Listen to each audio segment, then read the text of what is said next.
Hello guys, in this video I'm going to show you how to change your phone number in the Snapchat app. First we have to open up the app. Here it opens up in the camera. From here we just go into the profile menu, then into settings in the top right corner, and then under my account we find mobile number. Here, we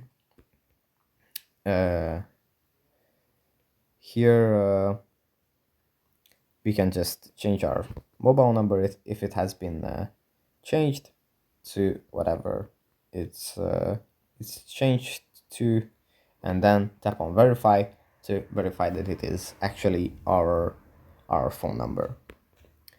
So yeah, and after we are done with that, we can just tap on save, and it's going to save it. So yeah, I guess that's pretty much it for this video. Hope it was helpful for you guys, and I'll see you in the next one. Bye.